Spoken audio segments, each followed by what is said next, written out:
김용민 의원과 박지원 의원은 말합니다. 검찰의 보안 수사권은 절대 안 된다. 그건 곧 검찰 권력의 부활이라고 말입니다.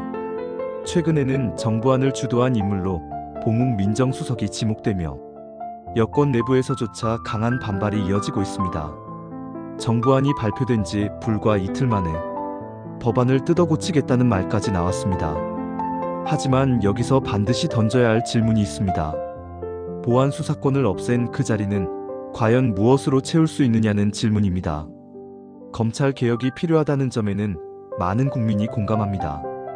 권한이 과도하게 집중됐고 견제와 통제가 부족했던 것도 사실입니다. 하지만 문제가 있다고 해서 그 제도가 맡고 있던 기능과 책임까지 통째로 삭제해도 되는 건 아닙니다. 수사는 사람이 하는 일입니다. 초동 수사가 완벽할 수 없다는 건 상식입니다. 같은 사건이라도 다른 관점에서 보면 허점이 보일 수 있고 놓친 증거가 드러날 수도 있습니다. 이런 오류를 바로잡기 위해 존재했던 장치가 바로 보안 수사권이었습니다. 과거 구조에서는 최소한 책임의 종착지가 있었습니다. 수사가 부족하면 보완을 요구했고 기소 여부와 결과에 대해 검사가 책임을 지고 마무리했습니다. 권한 남용의 문제는 있었지만 책임이 어디에 있는지는 분명했습니다. 하지만 지금 논의되는 구조에선 상황이 달라집니다. 보안 수사권이 원천적으로 차단되면 초동 수사가 부실하더라도 다시 열 수 있는 문이 사라집니다. 경찰은 1차 수사라서 책임이 없다고 말하고 공소 담당은 수사를 하지 않았다고 빠져나가며 법원은 증거 부족을 이유로 무죄를 선고합니다. 그 결과 피해자는 아무런 구제도 받지 못하고 범죄자는 피해자 앞에서 법적으로 당당한 사람이 됩니다. 책임지는 사람은 없습니다.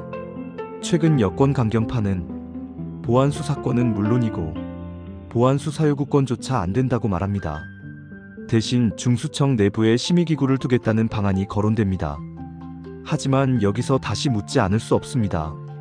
심의기구가 초동 수사에서 놓친 증거를 다시 찾아낼 수 있습니까? 심의가 범죄자를 다시 수사할 수 있는 권한을 대신할 수 있습니까? 심의는 감시일 수는 있어도 수사는 아닙니다. 회의는 절차일 수는 있어도 실체적 진실을 복원하는 수단은 아닙니다. 보안 수사권을 없애겠다면 그 보안 기능을 대체할 제도와 책임 구조를 동시에 제시해야 합니다. 하지만 김용민, 박지원 의원의 주장 속에서 그 대안은 보이지 않습니다. 지금의 논쟁은 검찰을 얼마나 미워하느냐의 문제가 아니라 수사가 실패했을 때 누가 책임질 것이냐의 문제입니다. 더 큰 문제는 이 구조에서는 수사 시스템이 스스로 학습하지 못한다는 점입니다. 왜 수사가 실패했는지, 어디서 판단이 잘못됐는지, 다음엔 무엇을 고쳐야 하는지 제도적으로 축적되지 않습니다. 같은 실수는 반복될 수밖에 없습니다. 개혁이란 낡고 잘못된 제도를 해체하고 없애는 것으로 끝나서는 안 됩니다. 문제를 고치면서 기능과 책임을 다시 설계하는 발전적 해체여야 합니다. 보안 수사권을 폐지했다면 그 역할을 대신할 책임 구조와 통제 장치가 함께 제시돼야 합니다. 그게 없다면 그 개혁은 문제 해결이 아니라 방치입니다. 저는 전문가는 아니지만 상식적으로 생각하는 사람입니다. 스스로 생각하지 않으면 누군가에게 쉽게 당합니다.